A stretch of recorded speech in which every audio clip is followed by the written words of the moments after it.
우리 함께 나눌 말씀, 본문 통해서 십자가 그 사랑, 오늘 첫 번째로 그 포문을 여는 말씀을 함께 나누겠습니다.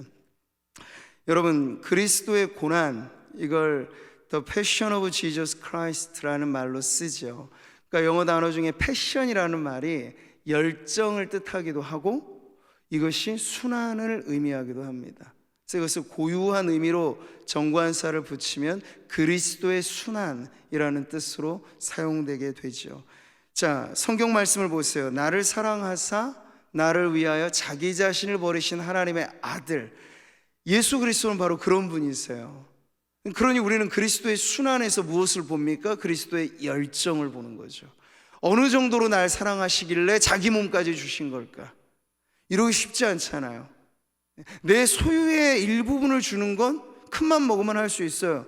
근데 여러분 자신을, 그것도 나를 사랑하는 이가 아니라 나를 거부하고 나를 미워하는 죄인들을 위해서 준다. 이건 인간으로서는 이룰 수 없는 사랑이에요.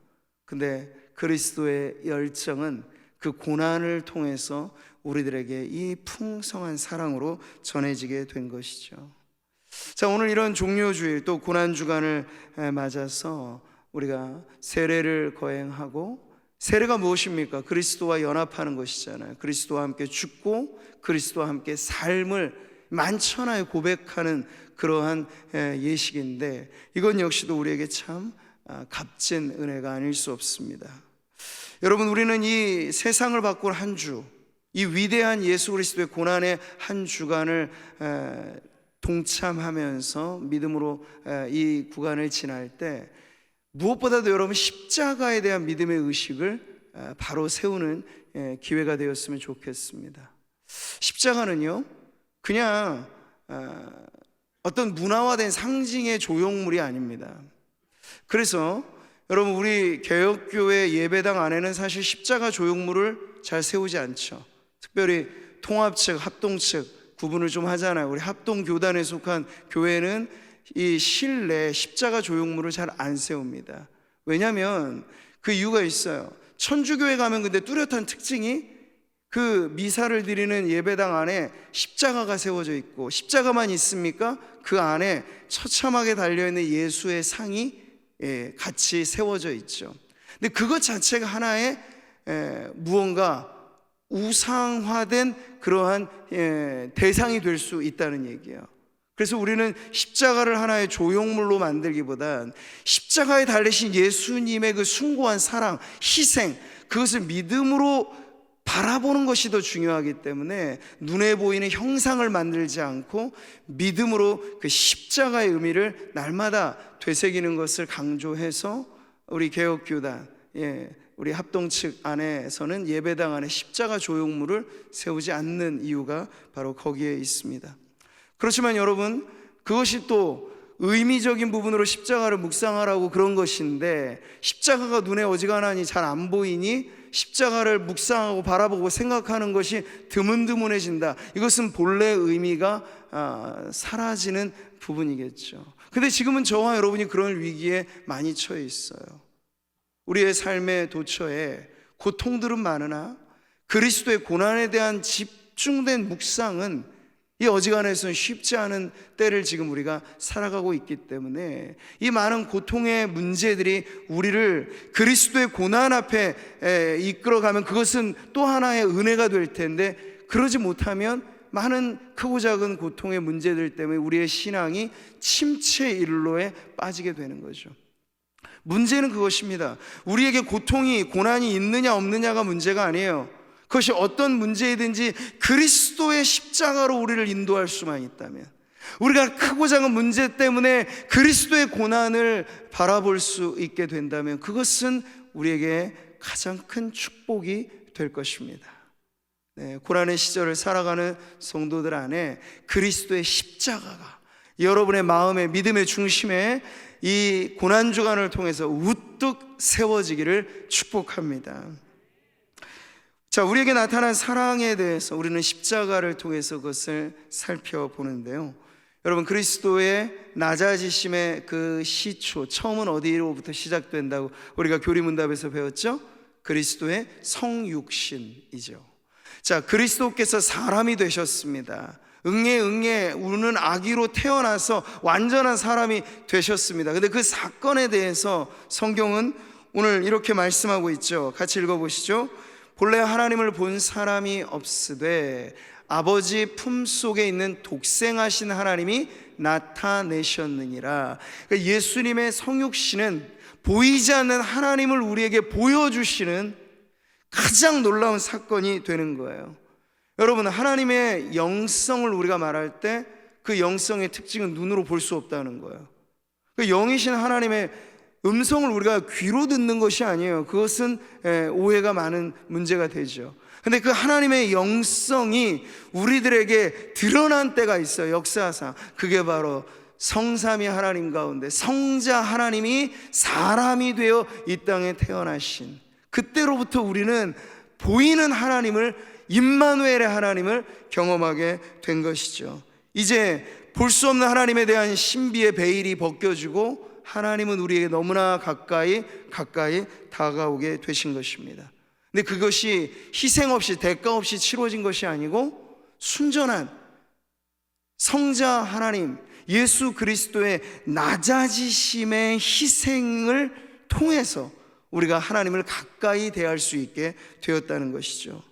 자, 그래서 그 낮아지심이 곧 이 성육신의 핵심인데, 이것을 성경은 이렇게 가르쳐주고 있습니다. 우리 같이 한번 읽어보죠.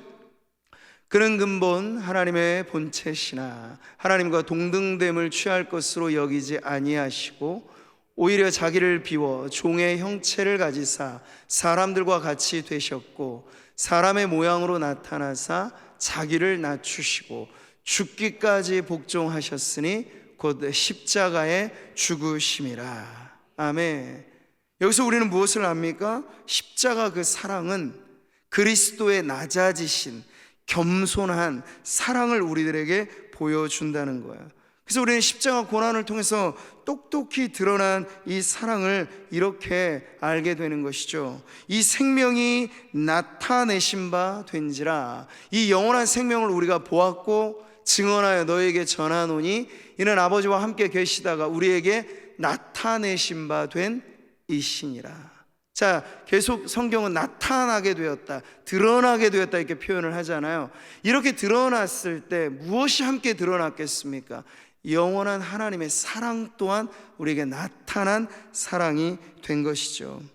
하나님의 사랑이 우리에게 이렇게 나타난 바 되었으니, 오늘 성경의 본문도 이렇게 말씀을 하고 있습니다. 자, 많은 사람들은 하나님이 눈에 보이지 않는다, 그러니 하나님의 사랑도 어디 한번 보여줘 봐라, 눈에 안 보이냐 안 믿겠다 이러잖아요. 근데 하나님께서 그 불신을 완전히 종식시키기 위해서 누구도 부인할 수 없는 역사적 사건으로 그리스도가 이 땅에 탄생하게 하셨잖아요. 그건 안 믿는 사람, 불신자들도 부인하지 못하는 역사의 변곡점이죠. BC와 AD를 가르는 획기적인 사건이 그리스도의 탄생인데, 그 나타나심이 그냥 사람의 몸을 입고 오신 하나님 이것 정도만 아니라 하나님의 영원하신 사랑이 우리에게 함께 드러난 바로 그러한 사건이라고 가르쳐 주는 겁니다. 복음에 대한 가장 짤막한 요약이 요한복음 3장 16절이죠. 이 말씀 안에는 정말 그리스도와 떼려야 뗄 수 없는 하나님의 사랑이 어떠한지를 우리들에게 보여줘요. 하나님이 세상을 이처럼 사랑하사요. 어느 정도 사랑하셨어요? 이처럼 사랑하사 어느 정도요? 독생자를 주시기까지. 네, 독생자를 주시기까지. 그러니까 예수님이 이 땅에 오셨다는 것, 그리고 예수님께서 이 땅에 오신 그 사명을 십자가에서 완수하셨다는 건 우리를 향한 하나님의 사랑이 완전히 드러난 사건이라 할 수 있는 거죠. 그래서 우리는 부인할 수 없는 역사적 사건으로서의 그리스도의 탄생뿐만 아니라 예수님의 죽으심 역시 역사적인 사건인데, 그 사건이 드러내주는 것은 바로 부정할 수 없는 하나님의 사랑이 저와 여러분을 향하고 있고, 지금도 아직 이 복음을 알지 못하고 듣지 못하고 그래서 믿지 못하는 뭇 사람들에게 주님의 이 사랑이 울려 퍼지고 있다 하는 것이에요. 우리 로마서 말씀을 같이 보시죠. 우리가 아직 죄인 되었을 때 그리스도께서 우리를 위하여 죽으심으로 하나님께서 우리에 대한 자기의 사랑을 확증하셨느니라. 아멘. 우리는 비신자는 아니지만요, 성도들로 살면서도 때때로 그렇잖아요. 하나님 날 사랑하심 맞나? 날 사랑하심 성경에 쓰인 것은 아는데 내 마음이 감동이 안 될 때는 그 사랑이 의심스러운 거예요. 아니, 날 사랑하신다고 하는데 내 삶에 이런 문제가 왜 일어나지? 아니, 날 사랑하신다고 하는데 나에게 왜 이런 걱정될 일들이 많은 거지? 사랑이 의심될 일들이 여러분 우리의 삶에 찾아오잖아요. 그럴 때 우리는 어떻게 하나님의 사랑을 확신할 수 있을까요? 느끼는 감정만의 문제가 아닐 것입니다. 눈에 보이는 환경만으로만 점검되지 않을 것입니다. 그러면 여러분, 우리 앞서 살아갔던 믿음의 선배들, 베드로나 요한이나 야고보나 그리고 바울이나 모두가 다 말하자면 아주 비참한 죽음으로 피를 흘려 죽어갔어요. 그들은 예수 믿어서 그런 죽음을 겪었던 것인데 그게 실패, 절망이라고 말을 해야 될까요? 아니죠. 우린 그것을 영광스러운 순교라고 믿잖아요. 여러분, 믿음으로 바라보면 우리의 삶에 실패가 아닌 것입니다. 문제가 아닌 것이에요. 무엇 때문에? 날 사랑하신 하나님의 그 사랑이 이 문제에도 불구하고 여전히 날 사랑하심을 믿을 때, 여러분, 어떤 문제가 우리에게 애워싸 있을지라도 의심의 벽을 넘어 여전히 하나님은 날 사랑하시는구나 하는 것을 여러분 어디서 확신할 수 있다고요? 그리스도의 십자가를 바라볼 때. 못 박듯이 말씀하신 거예요. 예. 죽는 척하고 내려오신 게 아니잖아요. 아예 죽임을 당하셨잖아요. 그건 확실하다는 걸 보여주는 거예요. 우리를 어느 정도 사랑하시는지. 그럼 여러분, 의심스러워할 만한 삶의 환경과 흔들릴 법한 요동치는 감정에 따라서 신앙생활을 하시면 안 되고요, 그리스도의 십자가를 붙잡고 여러분의 신앙이 굳센 반석 위에 서게 되기를 바랍니다. 그러면 우리는 여전히 날 사랑하심, 바로 그 놀라운 사랑을 십자가, 예수 그리스도의 그 십자가를 통해서 매일 새롭게 경험하게 될 줄 믿습니다. 여러분, 찬송에 이런 찬송 있잖아요. 저 십자가에서. 이 찬양 여러분 아시죠? 저기 십자가에서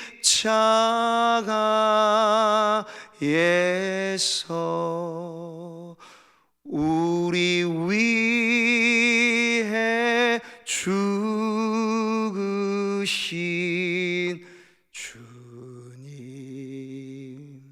너희는 무엇을 주저하고 있느냐, 사랑의 주께로 오라. 사랑의 주님, 십자가 위에서 명명백백하게 드러난 여러분 그 사랑을 의지하세요. 있다가 없고 없다가 있는 이 지푸라기 같은 아침 이슬 같은 것들을 의짓거리로 삼지 마시고 흔들림 없이 이 역사를 뒤바꾸고 내 인생을 되살린 그 십자가를 통해서 나타난 사랑, 우리를 살리신 그 사랑을 여러분 확신하며 살아가시기를 축복합니다. 죽음의 방식은 많아요. 근데 예수님께서 왜 죽음의 방식을, 굳이 십자가의 죽음을 택하셨을까요? 그렇잖아요. 만약 예수님의 생명의 그것 자체가 너무 중요해서 그 피 흘림으로 우리가 구속을 받는다 하면 다른 방식의 죽음도 많이 있을 텐데 왜 십자가일까요? 여러분, 십자가의 죽음을 잘 아셔야 될 텐데 그 십자가는 인류 역사상 고안해낸 가장 끔찍한 사형 방식 중에 하나였습니다. 그래서 로마 시민권자들은 절대로 아무리 흉악한 죄인이라도 십자가를 저기해서는 안 된다고 하는 것이 그들의 철칙이 될 만큼 이것은 아주 끔찍한 죽음이었는데, 피를 뺄 대로 다 빼고 사람이 느낄 수 있는 고통의 최악을 경험하게 하고 죽게 만드는 게 십자가 처형이었어요. 그런데 여러분, 이것은 단지 육체적인 고통만이 아니고 십자가를 지고 가는 그 과정과 십자가에 달려 높이 세우는 그 방식, 우리가 성화로 보거나 기독교 영화로 봤을 때 이 예수님의 순환에 대한 영화의 장면들은 그래도 예수님이 벌거벗겨진 장면을 가릴 부분들은 다 가리죠. 그러나 실제 역사의 현장은 그렇지 않아요. 실오라기 할 것 없이 다 발가벗깁니다. 그게 무슨 고통을 주는 걸까요? 수치심의 극치를 맛보게 하는 거죠. 무방비한 채로 피 흘려 죽어가는 그 마지막 순간까지 수치와 고통을 함께 짊어지게 하는 게 바로 십자가의 죽음이었어요. 게다가 그것은 아주 높은 장대 위에 달아 세운 것이죠. 자, 육체적인 고통뿐만 아니라 정신적인 수치심 가득한 이 십자가의 죽음의 방식에 왜 우리 예수님이 달리셨을까? 사람의 인간의 눈으로만 보면 그것만큼이나 저주스러운 죽음이 없을 텐데 왜 이 죽음이어야 했을까 할 때 우리는 하나님의 지혜와 하나님의 멋진 구원의 계획이 바로 이것을 통해서 이루어지기 위하여 십자가에 달리셨다는 걸 알게 됩니다. 자, 여러분, 요한복음의 이 말씀을 같이 보시죠. 모세가 광야에서 뱀을 든 것 같이 인자도 들려야 하리니 이는 그를 믿는 자마다 영생을 얻게 하려 하심이니라. 아멘. 왜 십자가일까? 왜 높은 장대 위에 수치심 가득한 그 죽음의 형틀에 예수님이 달리셔야 했을까? 주님은 말씀하세요. 인자가 그렇게 높이 들려야 하기 때문에. 근데 그것이 의미 없는 들림이 아니고 주님은 빨리 구원의 역사를 거슬러 올라가서 구약시대 광야에서 불평과 교만과 그 죄로 죽어가는 사람들을 살리는 하나님의 방법으로 모세가 그 놋뱀을 만들어 장대에 높이 들었던 그 사건과 십자가를 맞붙여둬서 인자로서 예수님이 십자가에 높이 들리시면 예수님은 고통을 한 몸에 수치를 한 몸에 받지만 그 덕분에 주님을 바라보는 자 누구라도 구원을 얻게 하도록 주님은 그냥 누가 알게 모르게 그렇게 죽어서 피 흘린 대가만 가지고 우리를 구속하시는 게 아니고 만천하에 드러나는 높이 들리는 십자가의 죽음의 방식에 자신의 피를 흘려 주셨다는 거예요. 여러분, 이것이 바로 하나님의 역전의 드라마죠. 사람들에겐 저주요 수치요 참혹한 죽음이라 말하는 그 십자가가 실상 우리들에게 구원이 된다는 것, 누구든지 그것을 바라보는 자마다. 어렵지 않잖아요. 여러분, 무슨 인수분해 풀듯이 구원을 어려운 숙제 내주고 이거 풀어보면 구원시켜 줄게, 그게 오히려 더 종교적인 것으로는 맞을지 몰라요. 그래서 세상의 모든 대부분의 종교들은 고행을 요구하죠. 뭐 갖다 바치라 그렇게 얘기를 하죠. 근데 기독교는 달라요. 여러분에게 요구하는 게 따로 없어요. 그거 우리가 선행을 하든지 좋은 일 하든지 이거 다 구원받았기 때문에 하는 일이지, 구원받기 위해서 좋은 일 하라, 그건 거짓된 복음이에요. 기독교 복음은 오직 하나만을 우리에게 말할 뿐이에요. 뭡니까? 높이 달리신 그리스도의 십자가만을 바라보라는 거예요. 어렵지 않잖아요. 배움의 문제가 아니잖아요. 이건 우리가 뭘 소유하고 있느냐, 세상에서 우리 지위가 뭔가 아무런 소용없어요. 바라보면 살고 안 보면 죽어요. 모세가 놋뱀을 만들어 장대에 달았을 때 그것 믿고 바라보는 사람들은 기가 막히게 살아났고, 에이 그게 무슨 말이야, 그거 거짓말이지, 우리가 불뱀에 물려서 지금 죽을 판인데 아니 고개 들어 놋뱀 한번 바라보면 산다고? 아마 모르겠어요. 끝끝내 자존심 상하지 않으려고 나는 죽을지언정 그거 안 바라볼 거야 했던 사람은 자기 고집대로 죽었을 거예요. 그러나 정말 그렇지, 내가 불뱀에 물려 지금 사경을 헤매는 이때 나에겐 소망이 없는데 하나님이 당신의 종을 통해서 그저 저거 한번 바라보면 살려주시겠다고 하니 내가 뭐 할 것 있어, 그 바라보기만 하면 되는데 고개를 들어 그것을 본 사람들은 기가 막히게 되살아난 겁니다. 왜 십자가일까요? 왜 높이 달린 장대 위에 예수님께서 달리셨습니까? 바라보라는 거예요. 구원의 길에서 서성이며 율법이 우리를 구원해 줄 것처럼, 종교적인 수행이 우리를 구원해 줄 것처럼, 그렇게 헤매이는 수많은 사람들이 잘못된 방법을 통해서 지옥의 구렁텅이로 빠져가는 그 모습은 불뱀에 물려 죽어가는 사람들의 모습과 전혀 다를 바 없어요. 그럴 때 예수님의 십자가는 온 세상이 보라고 높이 높이 달려지신 겁니다. 우리는 거기서 무엇을 봅니까? 수치와 고통을 한 몸에 참아내시고, 그래 이거 바라보면 살게 된다는 그 구원의 소망을 우리에게 안겨주시고자 마지막 피 한 방울 남김없이 흘리신 예수님, 그분이야말로 하나님의 사랑의 극치를 우리들에게 보여주시는 분임을 알게 되는 것이에요. 십자가, 그 사랑이 여러분 우리를 살렸고, 십자가 그 사랑이 우리에게 새로운 생명을 주었습니다. 그러니 여러분, 오늘 우리가 고난주간을 시작하면서 우리에게 말씀하시는 바는 한 점도 변함이 없어요. 똑같은 거예요. 복음은 100년 전이나 1000년 전이나 지금이나 똑같은 거예요. 세상이 좋아졌고 현대화됐기 때문에 복음도 현대화될 필요가 전혀 없어요. 복음은 있는 그대로가 최고예요. 근데 그 있는 그대로의 복음은 동일하게 우리에게 외칩니다. 바라보라고. 무엇을요? 그리스도의 십자가를 바라보라고. 그러면 거기에서 질문이 생길 거예요. 왜 저분이, 죄 없으신 저분이 십자가에 달리셨지? 그 질문은 좋은 질문이에요. 좋은 질문에 답이 있을 거예요. 바로 나의 죄 때문에. 죄 없으신 예수님이 수치, 고통, 모욕 다 당하시고 저 높이 달린 십자가를 짊어지셨구나. 그 답을 찾으면 여러분, 그것이 우리의 구원이 되는 줄 믿습니다. 교회사에 아주 걸출한 설교자로 잘 알려진 스펄전은요 15살 소년의 시절부터 설교를 시작했어요. 아주 어린 소년의 시절부터 큰 교회를 목회하기 시작했다. 근데 그 걸출한 사람이 어디서 인생의 대반전과 변화를 이루어지게 됐는가, 그 회심담이 아주 교회 역사에 길이 남는 회심의 기록이죠.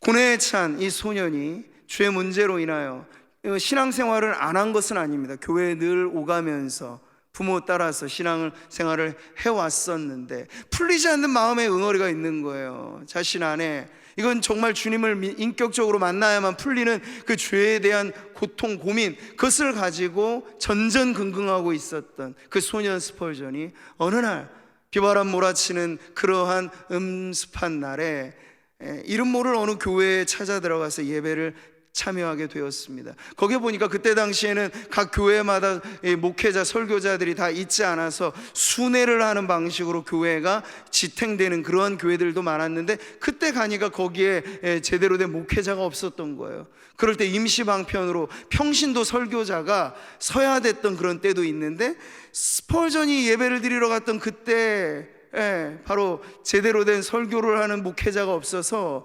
말주변도 별로 없는 평신도 설교자가 이렇게 아주 어눌하게 말씀을 전하는 현장에 스펄전이 있었던 거죠.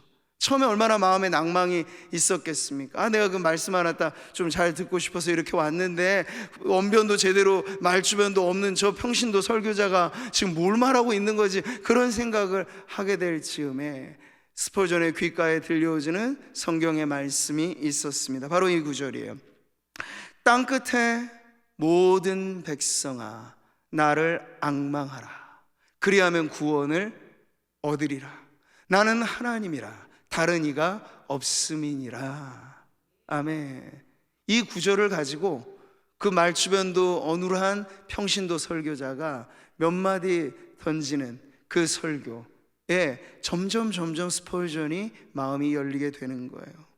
그 평신도 설교자는 어렵게 설교한 것도 아니고 이렇게 계속 되풀이하듯 강조했습니다. 여러분, 이 말씀이 얼마나 간단합니까? 여기 앙망하라는 건 그냥 바라보라는 얘기예요. 바라보라는 게 어렵습니까? 여러분에게 무언가 힘든 걸 요구하는 건가요? 아니잖아요. 그냥 바라보기만 하면 됩니다. 그렇게 계속 반복을 할 때 스펄전이 마음이 완전히 열리지는 않은 상태였어요. 그랬더니 나중에는 이 평신도 설교자가 스펄전을 바라보면서, 사람도 많지 않았으니까요, 큰 청년을 바라보면서 이렇게 외치는 거예요. 청년이요, 당신은 왜 그렇게 가련한 모습을 하고 있습니까? 지금 예수를 바라보십시오.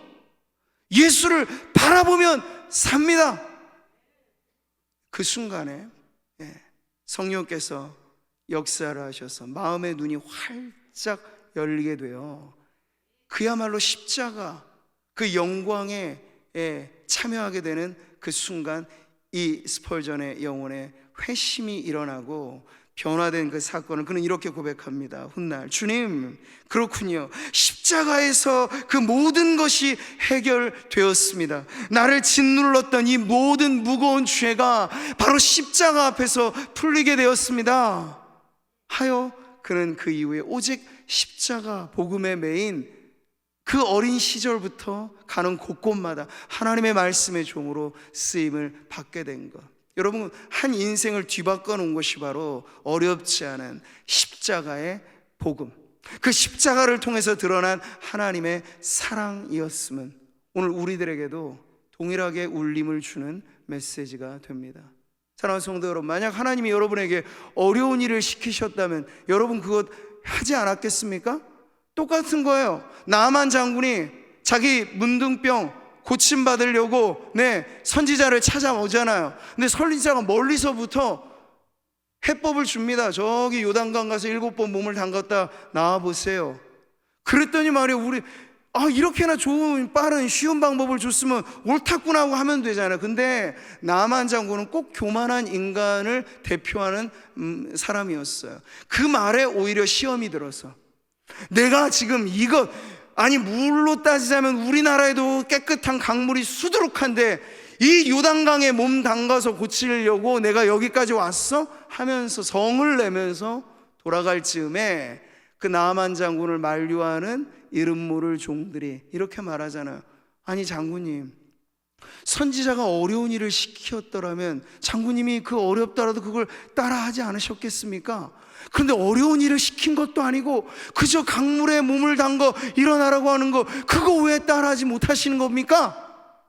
그 말을 듣고 정신이 번쩍 깨어서 내가 지금 쓸데없는 자존심 내세웠구나 하여 선지자의 해법대로 요단강에 몸을 담고 나오니 그 한센병으로 짓눌렸던 피부가 어린아이의 살갗처럼 새로워지는 기적을 체험하게 된 거죠. 사랑하는 성도 여러분, 우리도 마찬가지입니다. 여러분에게 하나님은 어려운 숙제를 주지 않으셨어요. 한 번도. 처음부터 지금까지 주님은 시종일관 십자가를 바라보라고 말씀하실 분이에요. 거기서 우리의 모든 게 결정되거든요.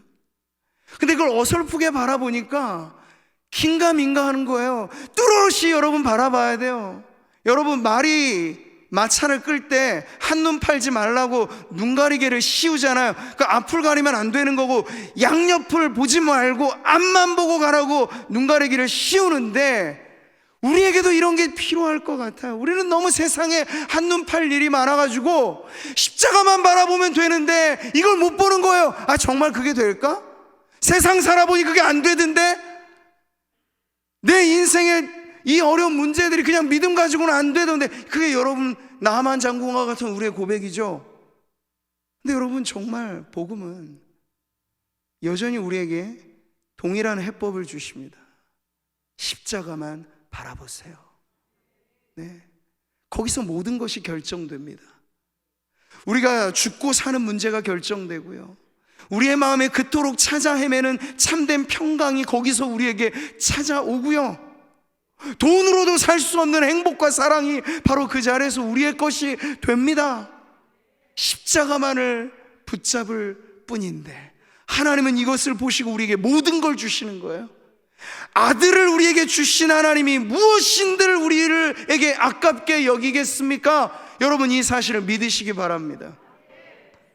이번 한 주간 우리가 고난주간을 지나가면서 딴 데 정신 팔리고 한눈 팔아서 신앙을 갖고 있음에도 불구하고 근심 걱정에 억눌려 살아가고 행복과는 거리가 멀다, 나는 그렇게 불행을 곱씹으며 살아가는 성도들이 혹 계시다면 다시 한번 제대로 된 번지수로 돌아와 우리가 살게 되고 우리가 평강을 얻게 되고 우리의 영혼이 회복되어지는 그 십자가, 예수 그리스도의 십자가를 통해서 돌같은 마음도 녹아지고 탕자처럼 다시 주님의 품에 얼싸안겨서 구원의 감격, 기쁨에 겨워 하나님 앞에 영광을 돌리는 우리 성도님들 되시기를 주님의 이름으로 축복합니다.